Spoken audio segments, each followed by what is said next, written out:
Hello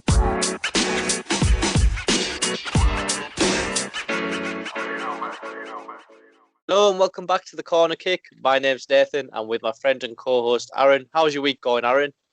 Hi Nathan, my week's going great. Here to talk about the Premier League business and the magic that it brings. Yeah, and what a crazy week it's been. It feels like we're saying that all the time at the minute. And there's only one place to start, and that's Manchester United 9, Southampton 0. Great performance of United. However, there were some questionable VAR decisions, including the goal that was ruled offside when it arguably wasn't offside, and the sending off right at the end for Southampton, 87th minute. There was minimal contact on Marshall. It's now been ruled not a red card by the FA. It's been overturned. What did you think of the decisions, and what did you think of the game? Well, before we say anything, credit where credit's due when it comes to a big goal scoring game. United played outstanding. There was no fault in them, just like a contender for the Premier League should be. But arguably, Southampton, it just wasn't their day, and that early foul at the start, the early red card, it did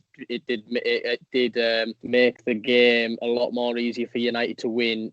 But like I say, United were on top and they deserved to win it, obviously. Yeah, and you're right. Credit is due where credit's due. And Luke Shaw, another 2 assists in 45 minutes of football. He's playing like prime Roberto Carlos this season.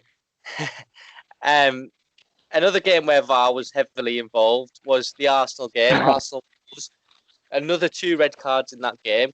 David Luiz, his red card has not been overturned. Did you think that was the right decision? Well, yeah, it's one of them really. David Luiz, he does commit a lot of fouls. He's a clumsy player, but he's very clumsy.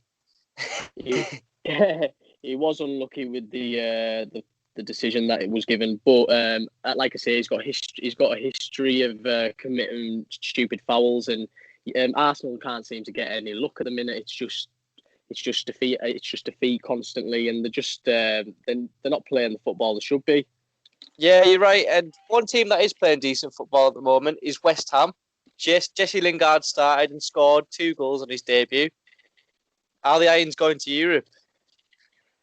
Well, the thing is, I'm happy for Jesse Lingard. I feel like he's got it in his locker that he can play football. He's proved it in the World Cup for England, and obviously at United, sometimes United can make or break players, and really Lingard needs a good season. And then obviously Ollie, I don't know, maybe a bit hard on him. People calling him Roy Keane was calling him childish and stuff like that. He's got a new start and 2 goals, an excellent debut. He's ticked that off straight away. Yeah, absolutely. And West Ham still look scary. They're doing really well this season. Your team, Liverpool, however, last night, well, it'll be Wednesday night now we're talking about, they lost to Brighton. What did you think of the game? Was it a fluke? And can they overcome that against City at the weekend?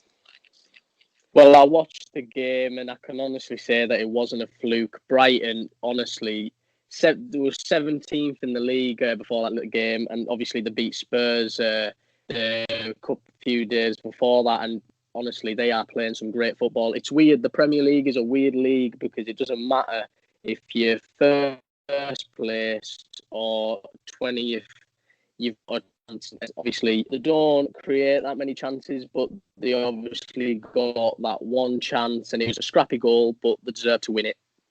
Yeah, and can Liverpool overcome it against City at the weekend? Well, obviously, Alisson's, I think he's ruled out for the game, so that's a massive problem for Liverpool. But like I say, City are looking like the contenders now. But Liverpool, I could see them maybe trying to play for a draw. But if we've got Mane and Salah playing, and if they're on the form that they need to be, then it could be a close game. Yeah, and Brighton, your opponents on Wednesday night, they've got Burnley this weekend. And what a game that could be at the bottom of the league. Brighton, as you said, have won the last 2. They're starting to build away from the bottom 3. Burnley, solid team as well. How do you think that'll go? Well, when you said that game, the first result that came into my head was 0-0.